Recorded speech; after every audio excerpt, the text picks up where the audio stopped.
Hello guys, welcome back to my YouTube channel. दोस्तों, आज हम एनाटमी का सबसे पहला लेक्चर लेंगे, that is introduction to anatomy. तो दोस्तों, इस वीडियो लेक्चर में हम क्या पढ़ेंगे? एनाटमी और उसके साथ जो रिलेटेड टर्म्स हैं उनको हम डिस्कस करेंगे। तो अगर हम एनाटमी की बात करेंगे, what is anatomy? Anatomy is simply the branch of science that deals with the study of structures of the body and relation of one body part two another. तो एनाटमी हम science के उस branch को बोलते हैं जिसमें हम क्या स्टडी करते हैं? बॉडी के स्ट्रक्चर्स को, और उन बॉडी स्ट्रक्चर्स को दूसरे बॉडी स्ट्रक्चर से क्या रिलेशन है वो हम किस में डिस्कस करते हैं? एनाटमी में। ठीक है। हाँ, तो let us suppose this is stomach, this is stomach. तो जब मैं इस स्टोमक का स्ट्रक्चर पढ़ूं तो मैं क्या पढ़ता हूं? इसकी एनाटमी पढ़ता हूं। या अगर हम एनाटमी को दूसरे तरीके से देखेंगे तो anatomy is the study of structural organisation of living beings. तो एनाटमी बेसिकली क्या होती है? Structural organisations of living beings. तो इसका मतलब क्या है कि जब हम लिविंग बीइंग्स की स्ट्रक्चरल ऑर्गेनाइजेशन पढ़ेंगे, यानी वो मॉलिक्यूलर बेसिस पे किस चीज के बने होते हैं, तो जब हम वो स्ट्रक्चरल ऑर्गेनाइजेशन डिस्कस करेंगे, पढ़ेंगे, तो हम क्या पढ़ते हैं? उन लिविंग बीइंग्स की एनाटमी पढ़ते हैं। ठीक है। हाँ, देखिए दोस्तों, अब जो हमारी एनाटमी है, it is broadly divided into two types. Number one is microscopic anatomy, और we call it histology, and second type is macroscopic anatomy और ग्रॉस एनाटमी। ठीक है। हाँ, तो देखिए माइक्रोस्कोपिक एनाटमी क्या होती है? Microscopic anatomy is the study of microscopic structures like cells, their organelles and tissues. तो जब हम माइक्रोस्कोपिक एनाटमी पढ़ते हैं या हिस्टोलॉजी पढ़ते हैं तो उसमें हम क्या पढ़ते हैं? उसमें हम माइक्रोस्कोपिक स्ट्रक्चर्स पढ़ते हैं जो बहुत छोटे स्ट्रक्चर्स होते हैं, लाइक सेल्स, या उनके जो ऑर्गेनेलीज होते हैं, या अगर हम टिश्यूज पढ़ेंगे तो वो भी किस में आते हैं? माइक्रोस्कोपिक एनाटमी में। ठीक है। हाँ, तो देखिए दोस्तों, अब मैक्रोस्कोपिक एनाटमी और ग्रॉस एनाटमी किसे बोलते हैं? मैक्रोस्कोपिक एनाटमी और gross anatomy is the study of macroscopic structures like organ system, body etcetera. तो अगर हम अब क्या करेंगे? मैक्रोस्कोपिक स्ट्रक्चर्स को पढ़ेंगे। मैक्रोस्कोपिक मीन्स लार्ज स्ट्रक्चर्स को पढ़ेंगे। तो जैसे कि हमारे ऑर्गन्स हैं या ऑर्गन सिस्टम है, कोई भी system, circulatory system, digestive system, या होल बॉडी अगर हम स्टडी करेंगे तो that comes under macroscopic anatomy. ठीक है। आई होप कि ये आपको अच्छे से समझ आया होगा। हाँ, तो देखिए दोस्तों, अब हमारे पास एक टर्म है physiology. What is physiology? Physiology is simply the study of normal functions of the body.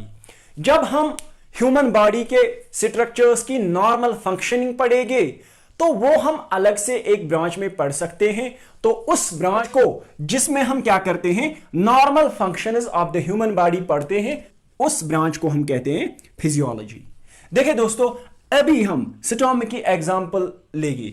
Stomach का स्ट्रक्चर जब मैंने पढ़ा तो मैं बोलता हूं कि ये इसकी एनाटमी में पढ़ रहा हूं। अब मैं इसी स्टोमक का क्या करूं? अब मैं इस स्टोमक का अगर नॉर्मल फंक्शनिंग पढ़ूं कि ये इसकी नॉर्मल फंक्शंस क्या हैं, ये नॉर्मली कैसे फंक्शन करता है, तो that we called as physiology. Is it clear? हाँ। Now the next term here in anatomy is pathology. What is pathology? Pathology is simply the study of the causes and effects of diseases or injuries on the body. तो अगर हम क्या करेंगे? अगर हम diseases के causes पढ़ेंगे या इंजरीज के काजेज पढ़ेंगे, या अगर हम डिजीजेस के इफेक्ट्स पढ़ेंगे कि बॉडी पे क्या इफेक्ट्स होते हैं इनके, या इंजरी अगर होगी बॉडी में तो इसके क्या इफेक्ट्स रहेंगे बॉडी पे, तो जब ये सब हम स्टडी करेंगे तो इसको हम क्या बोलते हैं? Pathology. So what is pathology? Pathology is the study of the causes and effects of diseases और इंजरीज ऑन द बॉडी। ठीक है। हाँ, now another term here is etiology. Etiology is the study of cause of diseases.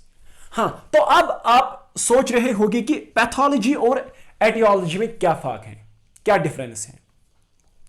तो दोस्तों, अगर हम सबसे पहले हम एटियोलॉजी पढ़ते हैं, जब हम एटियोलॉजी पढ़ते हैं उसके बाद हम पैथोलॉजी पे फोकस करते हैं। एटियोलॉजी में हम क्या पढ़ते हैं? एटियोलॉजी में हम पढ़ते हैं how the disease has caused.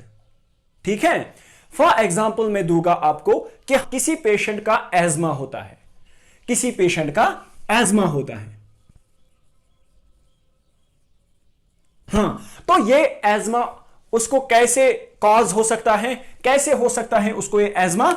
ये उसको हो सकता है due to bacterial infection, due to mucus formation in the bronchioles, due to allergens, तो डिफरेंट कॉजेज से। तो जब हम वो कॉजेज पढ़ेंगे इस एज्मा के, तो वो हम पढ़ते हैं किसमें? एटियोलॉजी में। तो अब अगर हम क्या पढ़ेंगे?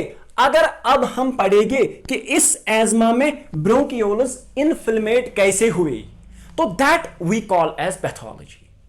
आई होप कि आपको पैथोलॉजी और एटियोलॉजी में डिफरेंस पता चला होगा। ठीक है। हां दोस्तों, अब एक टर्म आती है यहां पे एनाटॉमी में, वो है कि anatomical position of the human body. Human body की एनाटॉमिकल पोजीशन क्या होती है? फर्स्ट आपको टर्म एनाटॉमिकल पोजीशन पता होनी चाहिए। एनाटॉमिकल पोजीशन क्या होता है? Basically it is a reference position that defines specific surfaces और प्लेन्स ऑफ द बॉडी।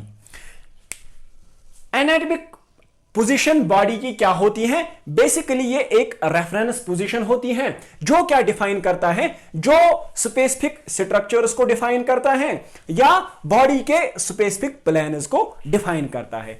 अब ह्यूमन बॉडी की जो एनाटॉमिकल पोजीशन है वो क्या है कि अपराइट पोजीशन। जब ह्यूमन बॉडी अपराइट पोजीशन में होगी with arms abducted slightly, with arms abducted slightly, arms को मिड लाइन की तरफ थोड़ा सा रोटेट करना एंड डाउन। ठीक है, पाम्स फॉरवर्ड, पाम्स को आगे रखना। ठीक है, या जो हेड और फीट है they should be directed straight ahead.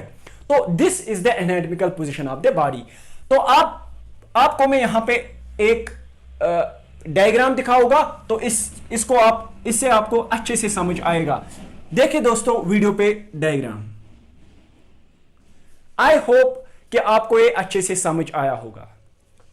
Now in anatomy there are few paired directional terms जो कि एनाटॉमी में यूज होते हैं। हमारे पास कुछ पेयर्ड टर्म्स, डायरेक्शनल टर्म्स हैं जो कि एनाटॉमी में यूज होते हैं। तो सबसे पहली जो टर्म है यहां पे, हम यहां पे देखेंगे मीडियन प्लेन क्या होता है। What is median plane? देखिए, जब ह्यूमन बॉडी एनाटॉमिकल पोजीशन में होगी और हम लॉन्गिट्यूडनली एक ऐसा प्लेन डालेंगे जो कि ह्यूमन बॉडी को राइट हाफ और लेफ्ट हाफ में डिवाइड करे, उस वाले प्लेन को हम बोलते हैं median plane. So when the body is in anatomical position and is divided longitudinally into right and left halves by a plane, that very plane is called as median plane. ठीक है। एक और term है यहां पे medial. तो कभी कभार आता है मीडियल। मीडियल क्या होता है? When the structure is nearer to the midline, जब कोई स्ट्रक्चर बॉडी मिड लाइन के नजदीक होगा तो उसे हम मीडियल कहते हैं। फॉर एग्जाम्पल, फॉर इंस्टेंस हम लेंगे हार्ट और ह्यूमेरस। मैं यहां पे कह सकता हूं कि the heart is medial to the humerus. The heart is medial, क्योंकि हार्ट मिड लाइन की तरफ है और ह्यूमेरस बाहर की तरफ। तो यहां मैं कह सकता हूं the heart is medial to the humerus. Clear? हां, तो इसी तरह से एक और टर्म है यहां पे lateral. What is lateral? When the structure is further from the midline of the body, it is called as lateral. For example, मैं फिर से हार्ट और ह्यूमेरस की एग्जांपल दूंगा। तो यहां पे क्या है कि ह्यूमेरस बाहर की तरफ है और हार्ट मिडलाइन की तरफ है। तो यहां मैं कह सकता हूं humerus is lateral to the heart, क्योंकि ह्यूमेरस मिडलाइन से दूर है, फार्दर है, तो तब मैं इसको लेटरल कह सकता हूं। सो लेटरल हम कब यूज करते हैं? When the structure is farther from the mid line. ठीक है। तो अब जो हमारी नेक्स्ट टर्म है that is proximal.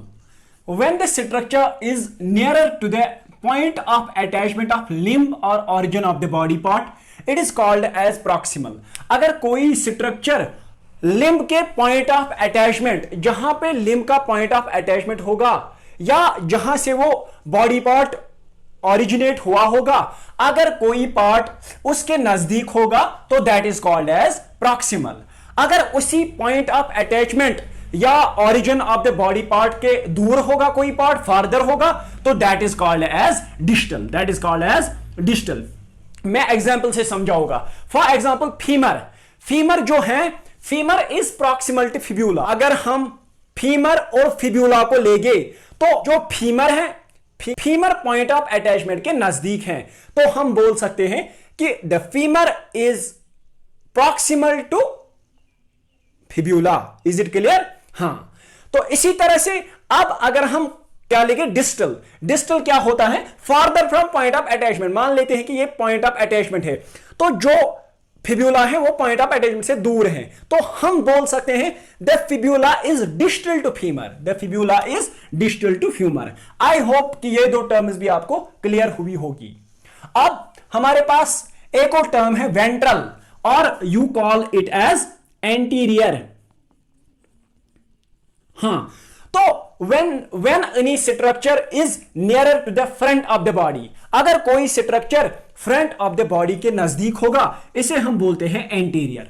For example हम लेंगे सिटर्नम और वर्टेब्री, तो मैं बोल सकता हूं the sternum is ventral to the vertebrae. ठीक है। इसी तरह से dorsal, you also call it as posterior. तो what posterior means? When any body structure is nearer to the back of the body, back of the body के नजदीक कोई structure होगा तो उसे हम बोलते हैं डॉर्सल या पोस्टीरियर। तो एग्जांपल से समझेंगे, ये वर्टेब्रा और सिटर्नम लेगी, तो वर्टेब्रे क्या है? Vertebrae back of the body के नजदीक है, हम बोल सकते हैं vertebrae are dorsal to sternum. Vertebrae are dorsal to सिटर्नम।